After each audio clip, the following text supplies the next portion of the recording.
Shalom, semoga semuanya sehat ya. Tema kita hari ini yaitu aku menyesal dan bertobat.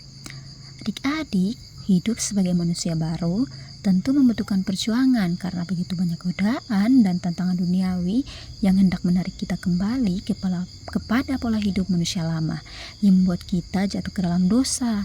Namun, sebagai manusia kita memiliki kelemahan dan keterbatasan, kita sering jatuh bangun dalam dosa. Oleh sebab itu, kita dipanggil untuk melakukan pertobatan. Pertobatan tentu berdampak bagi kehidupan kita sehari-hari. Teks Alkitab yang akan menjadi dasar untuk memahami arti pertobatan adalah Kisah Para Rasul 9 ayat 19a. Adik-adik, sebelum kita masuk ke materi lebih dalam, perkenalkan nama kakak Sarah Otemuso.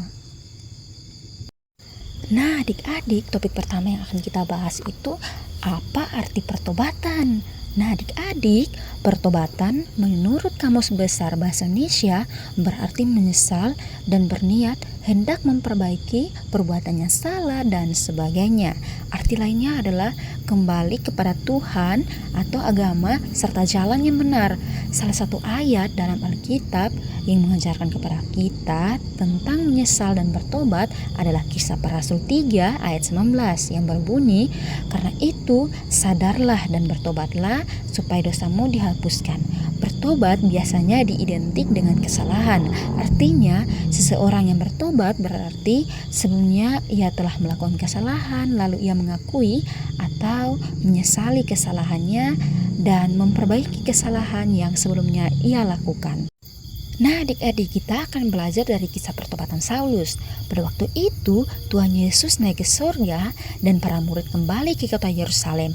Tapi ada orang jahat, dia tidak suka orang Kristen, namanya adalah Saulus.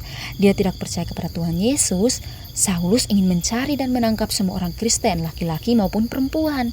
Suatu hari ketika Saulus pergi ke kota Damsyik, ada sinar terang muncul dan dia rebah ke tanah.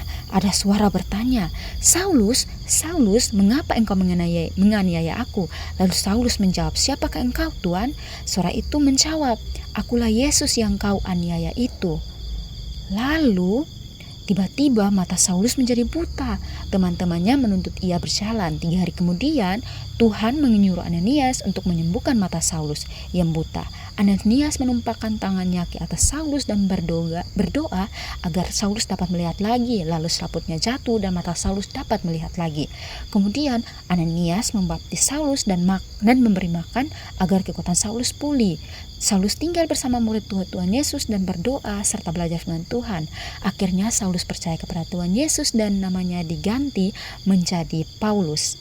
Nah, kesimpulannya, Allah mengasihi semua orang. Meskipun Saulus sebelumnya jahat atau menganiaya orang Kristen, Tuhan tetap mengampuni dan mengubah hidupnya. Artinya, tidak ada orang yang terlalu jahat untuk diterima oleh Allah. Maka, jangan takut untuk mengakui kesalahan dan meminta ampun kepada Tuhan ya teman-teman. Oke adik-adik, sampai jumpa pada pembelajaran selanjutnya. Terima kasih, semoga hari-harimu menyenangkan.